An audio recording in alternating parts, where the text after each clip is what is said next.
Hi friends, வணக்கம். Welcome to my channel. இன்றைக்கி என்னோடய பால்கனி கார்டன் வீடியோ தான் பார்க்க போகிறோம். என்ன மாதிரி செடியெல்லாம் வச்சுருக்கேன், எப்படி இருக்குதுன்னு பார்க்கலாம். வாங்க வீடியோக்குள்ளே போகலாம். இது பார்த்திங்கன்னா ஸ்ட்ராபெரி செடி. இது பால்கனியில் எப்படி தொங்க விட்டுருக்கேன். 1-2 இப்போ தான் பழுத்துட்ருக்குது. இது வந்து டேலியா பூவு, பிங்க் கலரு, நல்லா அழகாக பூக்குது. பாருங்கள் எவ்வளோ அழகாக இருக்குதுன்னு. பக்கத்துலேயே முருங்கை செடியும் இருக்குது. முருங்கை நம்ம கீரையை பறிச்சுக்கலாம், அந்த அளவுக்கு நல்லா வளர்ந்துருச்சு.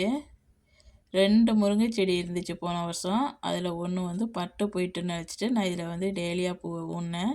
இப்போ பார்த்திங்கன்னா அடியிலேருந்து முளைச்சி வருது. 2மே இதிலே இருக்குது.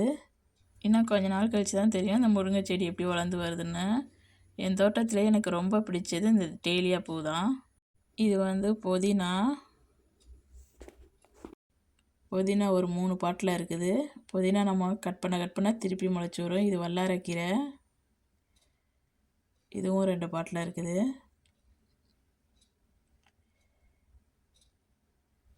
அப்படியே இந்த சைடு வாழைக்கன்று இருக்குது. ஒரே ஒரு கன்று தான் இருக்குது. அதுலேயே கீழே பார்த்திங்கன்னா செவந்தி பூ வச்சுருக்கேன்.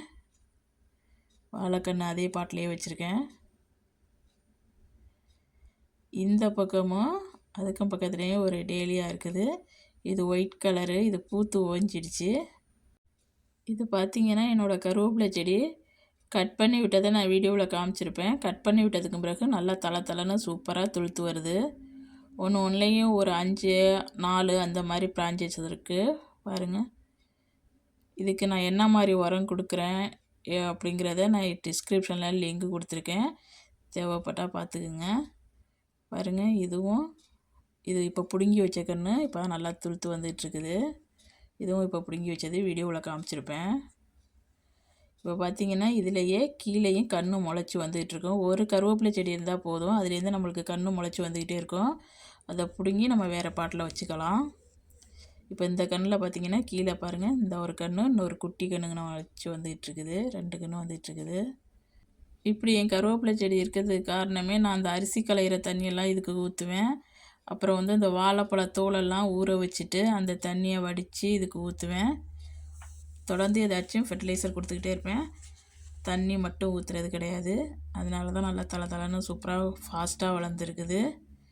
இது மட்டும் இல்லாமல் நான் உரமும் கொடுப்பேன். அந்த உரம் என்னங்கிறது டிஸ்கிரிப்ஷனில் லிங்க் இருக்குது, வேணால் பார்த்துக்குங்க. இது பார்த்திங்கன்னா புதினா செடி. நான் புதினாவை பறிச்சுட்டு அந்த ஸ்டெம்பை இந்த மாதிரி பாட்டில் கீழே ஊனி வச்சேன். மேலே வந்து ஸ்ட்ராபெரி இருக்குது, கீழே வந்து அந்த ஹோலில் ஊனி விட்டேன். இது பார்த்திங்கன்னா தக்காளி செடி. பாருங்கள் நிறைய காய்ச்சிருக்குது. இன்னும் ஒரு 2 வாரம் கழித்து தக்காளி நிறையாவே பறிக்கலாம்னு நினைக்கிறேன். நிறையா இருக்குது. எங்குமே காய் பூ அந்த மாதிரி தான் போயிட்டுருக்கு. இது பெரிய சைஸ் தக்காளி. பாருங்கள் எங்கே காயாகவே இருக்குது. இது அப்படியே இந்த தூண்லேயே அந்த பாட்டில் வச்சு இந்த தூணில் அப்படியே கயிறு வச்சு கட்டி விட்ருக்கேன், கீழே விழுவாமல் இருக்குது. இங்கே காற்று நல்லா அடிக்கும், அப்போ வந்து சாஞ்சிரும். அதனால் இந்த மாதிரி வச்சுருக்கேன். பாருங்கள் இதுக்கு கீழெல்லாம் எவ்வளோ காய் இருக்குதுன்னு. இந்த தலையில் காய் இருக்கிறது தெரியல. இது ரோஸு. இது நல்லா ஒரு பிங்க் கலரு. பாருங்கள் இது எப்படி இருக்குன்னு கலரு. ரோஸெல்லாம் பூத்து முடிஞ்ச உடனே சிசரில் கட் பண்ணி விட்டோம்னா மறுபடியும் நல்லா துளுத்து மறுபடியும் மொட்டு வச்சிரும். பாருங்கள் இதுவும் நிறைய எல்லாத்துலேயுமே மொட்டு இருக்குது. இது பார்த்திங்கன்னா செண்டிப்பூ. இது ஃபஸ்ட்டு பூத்த உடனே இந்த கலரில் நல்லா ரெட்டிஷாக நல்லாயிருக்கும் பார்க்குறதுக்கு. அப்புறம் கொஞ்சம் நாள் ஆனோடனே இந்த மாதிரி வந்துடும், கொஞ்சம் மஞ்சள் கலரில் வந்துடும். இது 2 பாட்டில் இருக்குது. இந்த பக்கமும் தக்காளி செடி தான் இருக்குது. செரி டொமேட்டோ நிறையா காய்ச்சிருக்குது. பாருங்கள் இப்போயே பழுக்க கிளம்பிடுச்சு. நம்மளுக்கு செரி டொமேட்டோ நிறையாவே நம்மளுக்கு கிடைக்கும். போன வருஷம் மாதிரியே இந்த வருஷமும் நிறைய செரி டொமேட்டோ கிடைக்கும் நம்மளுக்கு.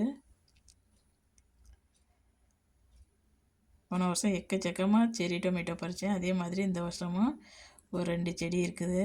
இதில் பெரிய சைஸ் டொமேட்டோ இந்த பக்கம் இருக்குது. எல்லாமே கயிறு வச்சு தான் கட்டி விட்ருக்கேன். எல்லாம் சாஞ்சு போகுது காற்றடிச்சிச்சின்னா. அதனால் நிறைய காய் பிடிச்சிருக்குது. 2 தூணுலேயும் தக்காளி செடியை தான் வச்சுருக்கேன்.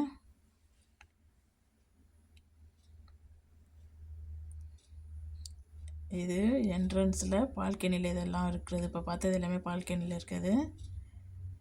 இப்போ இந்த சைடில் பார்த்தீங்கன்னா இதில் வந்து மிளகாய் செடி வச்சுருக்கேன். அதுலேயே பூச்செடியும் வச்சுருக்கேன்.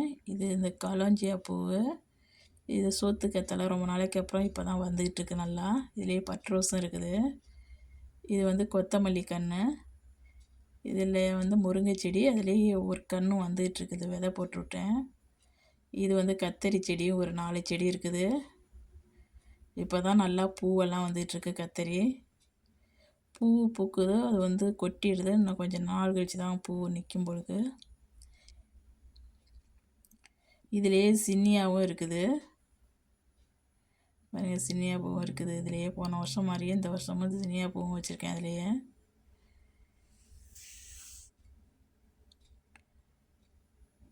எல்லாமே கத்தரி செடி தான். இங்கனையும் பாருங்க, மொட்டை எல்லாம் பூ பூத்துக்கிட்டு இருக்குது. இது வெண்டி செடி. எனக்கு கொஞ்சம் காய் கொடுத்துக்கிட்டு இருக்குது. இப்போ பாருங்கள், இப்போவும் 2 காய் இருக்குது. ஒரு 3 செடி இருக்குது வெண்டைக்காய் செடி. நான் வந்து மிளகாய் செடியும் இருக்குது. அதுலேயே முருங்கை செடியும் ஒன்று இருக்குது. அதே மாதிரி மிளகாய் செடி அங்கிட்ட ஒன்று இருக்குது. இது வந்து செரி டொமேட்டோ. இது சைடில் வச்சுருக்கேன். கீழே பாட்லேயே சைடில் கீழே வச்சுருக்கேன். இங்கே பாருங்கள், இது சின்னியா எவ்வளோ அழகாக இருக்குதுன்னு. இது வந்து செண்டிப்பூ. இந்த பக்கம் ஒன்று வச்சுருக்கேன். இந்த பூவெல்லாம் வச்சாதான் ஹனி பீயெல்லாம் நிறையா வரும். நம்மளுக்கு நல்லா கத்தரியெல்லாம் நல்லா காய்க்குங்க. பாருங்கள், தேனீக்கள் ஹனி பீ நிறையா நிற்கிது. அவ்வளோதான். இது சைடில் இருக்குது.